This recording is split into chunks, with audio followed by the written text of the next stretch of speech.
Ambani news ಟಿವಿಗೆ ಸ್ವಾಗತ. ಪ್ರತಿದಿನ ನ್ಯೂಸ್ ಅಪ್ಡೇಟ್ಗಾಗಿ ಸಬ್ಸ್ಕ್ರೈಬ್ ಮಾಡಿ, ಲೈಕ್ ಮಾಡಿ, ಶೇರ್ ಮಾಡಿ. ಅಂಬಾನಿ ನ್ಯೂಸ್ ಟಿವಿಗೆ ಸ್ವಾಗತ. ರೈತರ ಧಾನ್ಯಗಳಾದ ರಾಗಿ, ಭತ್ತ, ಮೆಕ್ಕೆಜೋಳ ಹಾಗೂ ಮತ್ತಿತರ ಧಾನ್ಯಗಳಿಗೆ ಒಳ್ಳೆಯ ಬೆಲೆ ನೀಡಿ ಖರೀದಿಗೆ ಕೇಂದ್ರ ಸ್ಥಾಪನೆ ಆಗ್ರಹಿಸಿ ಮತ್ತು ರಾಗಿ ಬೆಳೆಯ ನಷ್ಟ ಪರಿಹಾರ ಕೊಡಬೇಕೆಂದು ಕೋರಿ ಕಾಂಗ್ರೆಸ್ ಸರ್ಕಾರ ರೈತ ವಿರೋಧಿ ಎಂದು ಖಂಡಿಸಿ ಚಿಂತಾಮಣಿಯಲ್ಲಿ ಡಿಸೆಂಬರ್ 6ರಂದು ಶನಿವಾರದಂದು ಪ್ರತಿಭಟನೆ ಜಾಥಾವನ್ನು ಹಮ್ಮಿಕೊಂಡಿದ್ದಾರೆ. ಈ ಪ್ರತಿಭಟನೆಯಲ್ಲಿ ಹೆಚ್ಚಿನ ಸಂಖ್ಯೆಯ ಬಿಜೆಪಿ ಮತ್ತು ಎನ್ಡಿಎ ಕಾರ್ಯಕರ್ತರು ಭಾಗವಹಿಸಿ ಪ್ರತಿಭಟನಾ ಜಾಥಾವನ್ನು ಯಶಸ್ವಿಗೊಳಿಸಬೇಕಾಗಿ ವಿನಂತಿ.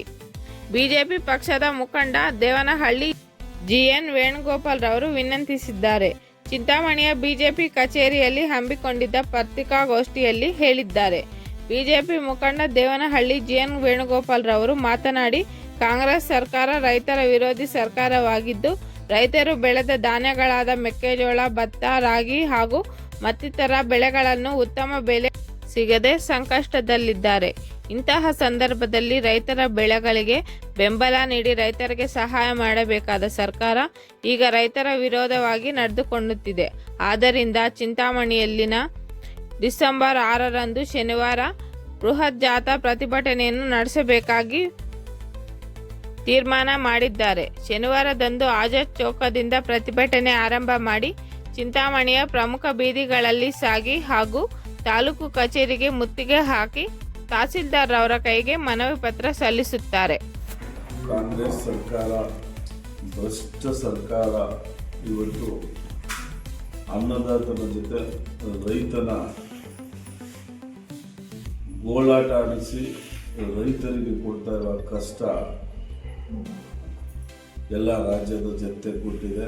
ಆ ರೈತರ ಪರವಾಗಿ ನಾವು ನಿಂತು ಅವ್ರಿಗಾಗ್ತಾ ಇರೋಂಥ ಕಬ್ಬು ಬೆಳೆ ಆಗ್ಬೋದು, ತುಂಗಾಭದ್ರಾ ನದಿ ನೀರು ಗೇಟ್ಗಾಗ್ಬೋದು, ಅವರಿಗೆ ಪರಿಹಾರ ಕೊಡೋ ಎಷ್ಟೋ ಕೊಚ್ಚೋಗಿರೋಂಥ ರೈತರ ಪರಿಹಾರ ಕೊಡೋದಕ್ಕಾಗ್ಬೋದು, ಇತರೆ ಅವರ ಸಮಸ್ಯೆಗಳಿಗೆ ರೈತರ ಸಮಸ್ಯೆಗಳಿಗೆ ಸರ್ಕಾರದಲ್ಲಿ ಕಿಂಚಿತ್ತೂ ಬೆಲೆ ಇಲ್ಲ.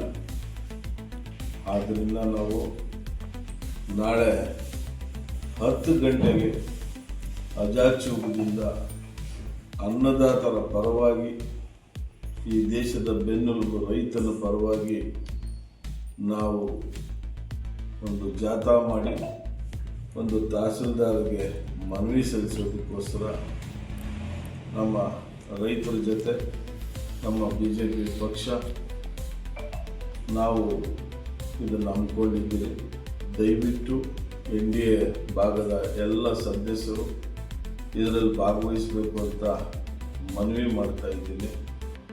ದಯವಿಟ್ಟು ಅನ್ನದಾತನ ಬಗ್ಗೆ ಕಾಳಜಿ ಇರುವಂಥ ಎಲ್ಲ ಬಿಜೆಪಿ ಕಾರ್ಯಕರ್ತರು ಹಾಗೂ ರೈತರ ಶ್ರೇಯೋಭಿಲಾಷಿಗಳು ಹಾಗೂ ಎನ್ಡಿಎ ಪರವಾಗಿರುವಂಥ ಅಂಗಪಕ್ಷದ ಸದಸ್ಯರು ಇದರಲ್ಲಿ ಭಾಗವಹಿಸಬೇಕು ಅಂತ ಹೇಳಿ ಕೋರ್ಕೊಳ್ತಾ ಇದ್ದೀನಿ. ಮುಖಾಂತರ ತಹಸೀಲ್ದಾರ್ಗೆ ಮನವಿ ಪತ್ರ 10 ಗಂಟೆ 10:30 ಸ್ಟಾರ್ಟ್ ಆಗಿದೆ. 1000 ಜನ ಭಾಗಿಯಾಗಿದ್ದಾರೆ. ಜಿಲ್ಲಾಧ್ಯಕ್ಷರು ವೈ.ಎ. ನಾರಾಯಣ ಸ್ವಾಮಿ ಅವರು ಪಾಲ್ಗೊಳ್ತಾ ಇದ್ದರು. ನಮ್ಮ MP ಸುಧಾಕರ್ ಅವರು ಸಂದೇಶ ಕಳಿಸಿದ್ದಾರೆ. ಅವರು ಅಲ್ಲಿ ಪಾರ್ಲಿಮೆಂಟ್ ಇರೋದಕ್ಕೋಸ್ಕರ ಅಲ್ಲಿ ಕಲಾಪ ನಡೀತಾ ಇದೆ, ಲೋಕಸಭೆ ರಾಜ್ಯಸಭೆ. ಆದ್ದರಿಂದ ಅವರು ಪಾಲ್ಗೊಳ್ಳಲಾಗ್ತಾ ಇಲ್ಲ. ನೆಕ್ಸ್ಟ್ ಫಂಕ್ಷನ್ನಲ್ಲಿ ಪಾಲ್ಗೊಳ್ತೀನಿ ಅಂತ ಹೇಳಿ.